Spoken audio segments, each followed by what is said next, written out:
Welcome to Clans and Dynasties. If you enjoy this video, please like and subscribe. Also follow me on the historical podcast channel. Links are below. Obyrne is a name with many origin points in Ireland, the surname meaning descendants of Bran or a raven. There is a family called Obyrne.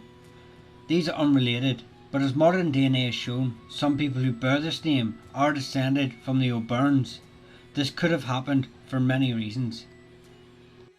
It was long thought that a branch of the Leinster Obyrnes settled in County Louth.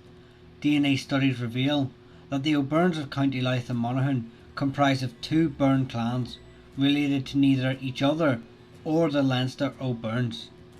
There are said to be at least 12 unrelated lines of Obyrnes. Some other large groupings include Lochbricklin in County Down and in County Carlow.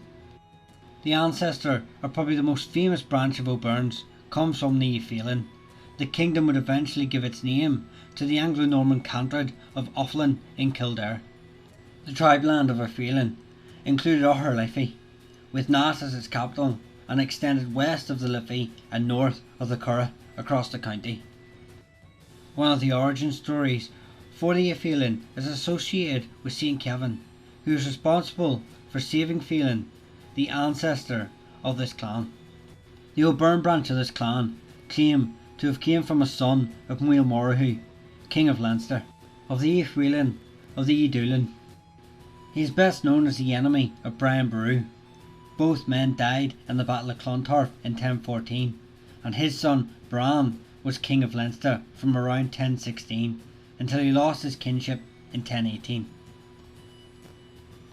He was the last of the Phelim kings of Leinster. He is also where the line gets the name Obyrne. In 1161, Rory O'Connor had successfully attempted to dislodge the Dublin from Leinster. He was aided in this enterprise by the kings of the Phelim, from whom he took hostages as a sign of submission. They would later march against the Leinster king Dermot MacMurrough, driving him from Ireland to seek assistance from Henry II of England. Once the aid was obtained, MacMurrough and his new English allies turned their attention towards securing northern Leinster, Dublin and eventually Meath. Henry II reserved the troublesome territories of the Phelim as a royal demesne. He undeniably exercised direct lordship over Phelim for a period in 1171 till 1172, as they had submitted, like many others, directly to Henry. However, the fighting in Ireland didn't stop, with the High King going on a counter-offensive against the Anglo-Normans, pushing them back to the northern Leinster and east of Munster. Most of the Obyrne tribe is said to have moved into Wicklow, where they are said to have had kin and owned land. Whether they have been forced into Wicklow as refugees of the Anglo-Norman campaign, or whether they migrated naturally, is debated. With the Treaty of Windsor made between Rory O'Connor, the High King, and Henry II in October 1175, it was agreed that the Irish who had fled might return to their lands of the English lords, provided they paid the ancient service for their lands, and this shall be at the will and judgment of their lords. Those unwilling to return should be forced to do so on the demand of their English lords. But we can see that many of these families stayed in Wicklow. They had located themselves along the seaboard of Wicklow, from Newton Mount Kennedy to Arklow and up to Glenmalure. They were a serious threat to all the parties who claimed overlordship of the area, going as far as to take and destroy the Norman castle called Black Castle in Wicklow. They took it in 1295, 1301 and 1315. There is evidence to suggest the castle was built on the site of an earlier promontory fort which the Obyrnes claim was theirs. Between 1309 and 1313 there were no fewer than 4 joint expeditions between the Anglo-Norman Justiciar and the MacMurroughs. Directed against the Obyrnes, the threat the clan posed to MacMurrough's authority in Leinster was too much for him to not act. The Obyrnes were also allied with the Anglo-Irish Condon family as well as the O'Tooles. The government had succeeded in forcing the O'Tooles and Obyrnes against each other in 1308, when they had given some O'Toole's land to the Obyrnes. but in 1309, for this brief period, they would join forces. This would be the beginning of a relationship that often saw O'Toole's employed by the government to fight the Obyrnes, as well as many joining the Obyrnes in their risings against the government. Maurice MacMurrough was employed on a roving commission with 30 hobblers and 80 footmen for an annual fee of 40 marks, the first of its kind used to try and maintain the Obyrne's constant threat. In 1316, the Bruce invasion of Ireland had prompted the Leinster Irish to attack vulnerable English settlements. But according to the Dublin chronicler, the Irish had not acted alone. The Archbolds and Harolds in this instance joined with the Obyrnes and O'Tooles to devastate the Wicklow and the surrounding areas. Raid in English-held territories was commonplace against the English martial lords of Leinster. This would lead to captives being taken. One incident in 1325 saw Sir Hugh Lawless, with the approval of the Justiciar, secure the release of Manus Obyrne from Dublin Castle, on the condition that the Obyrnes set at liberty certain Lawlesses held captive in the mountains. Donogh More is given as the chief of the Obyrnes at the end of the 13th century. While his son Murchar surrendered to the government in 1329, Donogh More's other son Ragnall did not. This split the race into two principal branches. The senior branch, the Críochbanna, ruled the district east of Avonmore, from Dilgany to the outskirts of Arklow. The semi-autonomous junior branch held the mountainous country east of Amall between Glendalough and Shillelagh, and they were called the Gaul Ragnall. The Justiciars of Ireland seemed to have little difficulty in exploiting divisions within the tribe. For more than 10 years, Gerald Obyrne was an adherent government supporter, and in 1334 he was rewarded for serving against both O'Toole's and his own tribe. The Obyrnes were known to have fought on the king's side against MacMurrough and the O'Toole's between 1339 and 1341. In 1350, some Obyrnes became active in the Irish Parliament. One Sean was a witness to an election of a captain of the nation, and he held the title captain of his lineage. This title acknowledged that he and his lineage were the lieges of the King of England. Although earlier that year the Obyrnes had destroyed several villages, including the Howell lands and Ballytear, significantly an investigation by the English showed that the Obyrnes had acted alone. Captains were also nominated within the O'Toole's, O'Moores and the MacMurroughs. The latter was at that very moment fighting against the O'Nolans and the O'Byrnes of the Duffery and southwestern branch of the tribe. Eventually, even the new Captain Sean would rebel, and in 1354 he did, although it was short-lived. With a force of 180 soldiers coming towards his clan, he paid a fine of 92 cows. Although within a year the O'Byrnes were rebelling again with the MacMurroughs, the English were forced to pay an army of more than 1,000 men containing the O'Moores, O'Ryans and Kavanaghs descending into the mountains, and after an initial setback they succeeded in defeating the O'Byrnes near Wicklow. During the conflicts of 1415 to 1420, the O'Byrnes were allied to the Butlers. This brought them into direct confrontation with the Talbots. During the Butler and Talbot feud of 1425, the clan declared themselves subjects to Henry and acknowledged the Butlers of Ormonde as their overlords. The Butlers in turn promised them protection, although it seems by 1430 they were back under the rule of the MacMurroughs. A branch known as the Cowell Cultmans had largely moved westwards to become subjects of the MacMurroughs around this time, and the O'Byrnes were raiding the lands of Dublin again. Much to the despair of the English, there is a reason that inscribed over the Baggot fortified gate to Dublin read the prayer, "From the savage O'Byrnes, O Lord, deliver us." By 1440 the clan was in open opposition to the Butlers, joining Thomas Fitzmaurice Fitzgerald against James Butler the White Earl. When the Duke of York arrived in Ireland in 1449, he toured most of the island, making sure to pass through Obyrne territories twice.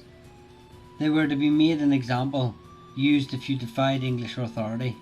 Once the clan surrendered, they offered 400 cattle in compensation.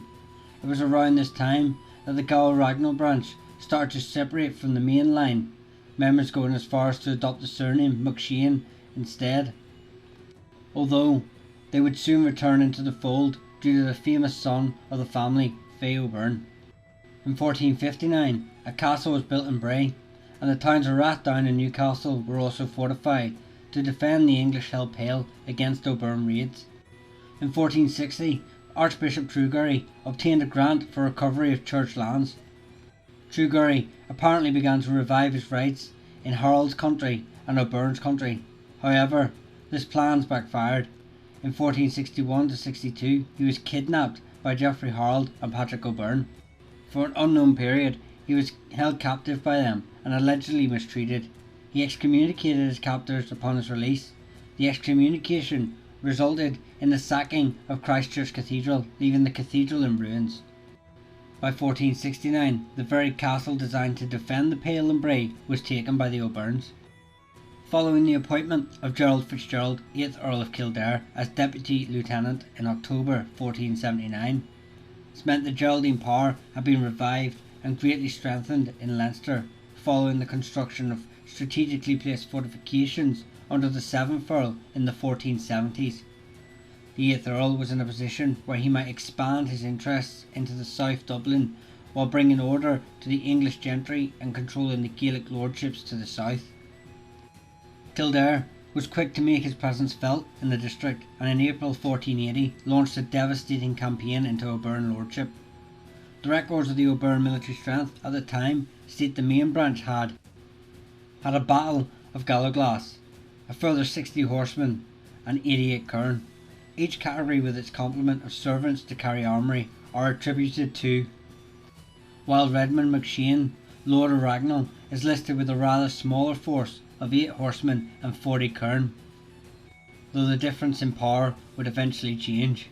In 1500, the erection of Powerscourt Castle ensured that the region remained firmly under Geraldine control.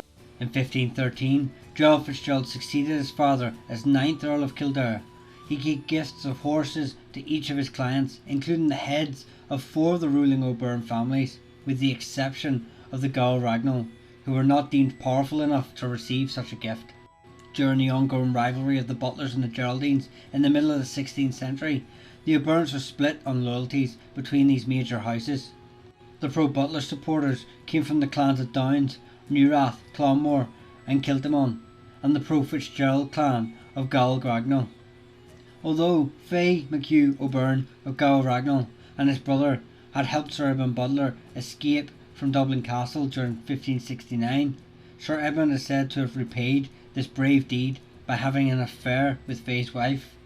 Following a large number of Gaelic submissions in Leinster in the late autumn of 1578, the English government set about finalising the transformation of the Obyrne and O'Toole lordships into English counties. For 2 decades, the government gradually extended its influence within this once autonomous Irish district. The transition from Gaelic clan lands to English county was slow, but far from being a barbaric backwater, many branches of the Obyrnes would marry into English landed gentry in the area and surrounding lands, such as the Aylmers. But the Obyrne territory remained under martial law, forbidding anyone except soldiers from wearing armour or carrying weapons. Other laws, such as the banning of Irish clothing among the Irish nobility, forcing the Obyrnes to conform, caused anger amongst the clan. But they were in no position to resist. Fay MacHugh had recently only taken over the leadership of the clan and had lost support of his closest ally, the O'Tooles, due to a falling out. But the hanging of Tibbet O'Toole saw Fay and the O'Tooles and a long-time enemy and rival branch of the Obyrnes led by Gerald join forces to raid the English-held Wexford lands. This caused genuine fear amongst the English government. It had been stated before the raids that if Fay managed to raise his entire clan, he could march on Dublin unchallenged. The English response was slow due to power struggles within the English lords, giving Fay time to build alliances with the O'Moores, O'Connors and Viscount Baltinglass. The Baltinglass rebellion in 1580 saw Fay attach himself to this rebellion. He would emerge from this event the true military leader. One of his earliest raids during the rebellion was to the south upon the Carew lands of Idrone. Sir George Carew barely escaped with his life. He struck again, burning Sir Henry Harrington's castle of Newcastle, depriving the government of a base to operate from. but the Kiltimon Obyrnes seem to have supported the English. Mora MacEdmund Obyrne of Kiltimon was captain of a body of Irish horsemen in English pay, and is mentioned as fighting against Fay in April 1581. During the Second Desmond Rebellion in the summer of 1580, the Earl of Desmond fled Munster into Queen's County, aided by the O'Moores, where he joined the O'Byrnes near the Wicklow border. The clan, along with the Kavanaghs, would go on to attack Crown forces in Idrone. In the same month, a new Lord Deputy of Ireland, Arthur Grey, arrived with 6,000 newly recruited troops. Grey ordered his men to descend into Glenmalure to flush out the O'Byrnes. They had concealed themselves in the craggy terrain. Soon the English troops found themselves sliding along the river course, being hit by sniping gunfire. Once they had reached the bottom of the glen, the Irish fired a volley of shots from both sides, then they descended to engage in hand-to-hand combat. The English troops were routed, with nearly 400 dead, including Sir Peter Carew, who was captured and killed. Grey would eventually return. The O'Byrnes were much weakened after the continuous assaults on the suburbs of Dublin. In 1584, Sir John Perrott became Lord Deputy. He had been ordered to curtail some of the more excessively aggressive policies previously in use. Fay gave his uncle and sons as hostages to the new governor, and was recorded wearing English dress. He also attended the opening of the Irish Parliament in Dublin as an observer in 1585. Although Perrott is quoted as saying, "Just when most parts of Ireland had been brought to some quietness, then would the O'Byrnes, under Fay's command, break out to open war to ensure the government had no peace." Although it wasn't the O'Byrnes that broke the peace, the Butlers had continued to advance into Wicklow, and no matter how much the O'Byrnes objected and pleaded, the English government, even sending the heads of rebel O'Moores as evidence of their sincerity, they refused to acknowledge the aggressions happening on their lands. Once again, he was forced to take up arms, challenging Ormonde in 1586. He had his lieutenant, Walter Ray Fitzgerald, ambush the Clough-Rennan Butlers in the Wicklow Hills. It was later revealed that Colin O'Moore was under the protection of Fay, and that none of the O'Moores whom Fay had killed in order to win Perrott's trust had been friends of Conall. They were Conall's enemies. Fay had been double dealing all along. Red Hugh O'Donnell had escaped Dublin Castle and made his way to Obyrne territory. He was welcomed and helped back to Donegal. On O'Donnell's return to Tyrconnell, he forced English troops out of Donegal Abbey and Castle, and shortly afterwards he was inaugurated as chief of the O'Donnells. It is claimed that Rathan O'Byrne Island in Donegal was given as a gift for helping O'Donnell escape the castle. In 1594, Ardrey Castle in County Kildare, the chief seat of Sir Piers Fitzgerald, was burned to the ground by the O'Byrnes. Lord Deputy Fitzwilliam and the Irish Council dispatched a letter to London demanding that an additional force of 1,500 soldiers be sent to Ireland forthwith. Without the rapid deployment of extra men, Fay might overrun the Pale before the government was able to adequately defend it. Another growing fear is that his army was being bolstered by Irish soldiers returning home from the wars in the Netherlands. Sir William Russell attacked the Wicklow Mountains in 1595. During the winter months, this caught the O'Byrnes off guard. It is said that only the rattle of an English drum is what gave away the advance of the English. Fay managed to escape. He regrouped, but Ballinacor had fallen and been turned into an English garrison, and Fay's brother had surrendered. Fay was completely surrounded. He had led a raid deep into the Pale and set fire to the village of Crumlin near Dublin. Although embarrassing for the English, it was not enough to turn the tide.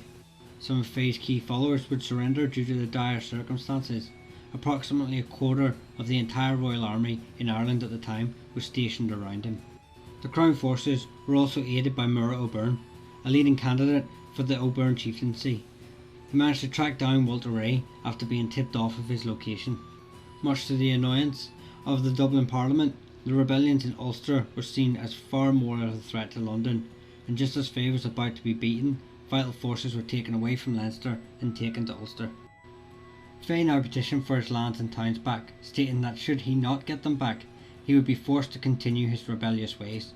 Successful attacks on the newly fortified Ballinacor let the government know he was still a threat. After being given another pardon, only 6 months later he rebelled again, hoping to link up with the Spanish Armada that was due to arrive. To compensate for the loss of Ballinacor, the Deputy of Ireland ordered that Rathdrum Castle be fortified as a new government garrison point. The Obyrnes were alone. Captain Thomas Lee and his forces pushed through Feagh's lands with vast efficiency, killing Feagh's nephew and up to 30 other important members of Feagh's court, sending their heads to be displayed on the walls of Dublin.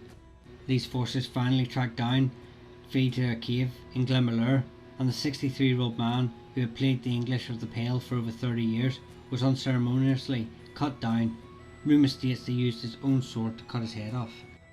His sons joined Hugh O'Neill in Ulster, and the rebel leadership was assumed by their uncle Cahir MacHugh Obyrne and Feagh's Tanist Edmund McShane Obyrne, but they were not able to reverse the government's gains. The rebellion was subsequently dismantled, and Cahir was forced to confess to the throne that most of his Obyrne kinsmen had submitted to the crown. In 1598, Feagh's son Phelim submitted and was allowed to live on his ancestral lands, but by November he was up in arms again, attacking the forces of Sir Henry Harrington, although Lord Deputy Robert Devereux quickly ended the rebellion. The following year he rebelled again, but the new Lord Deputy Mountjoy attacked Ballinacor while the clan was celebrating Christmas Day in 1600. Phelim escaped, but his wife and son were captured, so he submitted again. He refused to join the forces at the Battle of Kinsale in 1601. Phelim was granted certain lands by letters of patent from James I. He also served as a Justice of the Peace and as a Member of Parliament for Wicklow, and his name appears among the signatories of a petition sent to James I by Catholic members of the Irish Parliament in 1613. However, in 1616 his lands of Cosher between Orgram and Shillelagh were seized by the Crown. These lands would be given to Sir Richard Graham. In 1628 Phelim and his sons were convicted of murder. His rivals amongst the English and the Obyrnes alike, including his brother, used his time to push their own claims to his lands. Although acquitted, the damage was done. He was politically too weak to stop the plantations of his land. The family would continue to fight amongst each other and other English gentry encroaching in their lands, within the courts and in open conflict. But the Obyrnes finally put aside their differences on the arrival of Oliver Cromwell's army. The Obyrnes attempted to take Arklow but were defeated. The Cromwellian invasion and years of planting English and Lowland Scots into Ireland forced many to become tenants on their ancestral lands. Other Irishmen left to fight in the continental armies of France and Spain, like many had done in previous generations. 34,000 men left Ireland after Cromwell's invasion to fight in the continental armies. Obyrnes are known to have been within their ranks, gaining land and titles in France. Some families would adapt. The Byrnes of Ballymanus and the Byrnes of Monaseed managed to make their way in the new administration. At the same time, a branch of the family, the Baronets of Timogue, became elevated in the British peerage as the Barons de Tabley in Leicester in England. Due to either war, religious discrimination or famine, many Byrnes would leave Ireland, heading to Britain, America and further making impacts there. The Obyrnes family who immigrated to America in the early 17th century eventually lived in a house built by the Hale family in Delaware. This large house, 3 days after the Battle of Couch's Bridge, General George Washington held a war council at the Hale Byrnes house. Thank you for watching. If you enjoyed the video, please like and subscribe.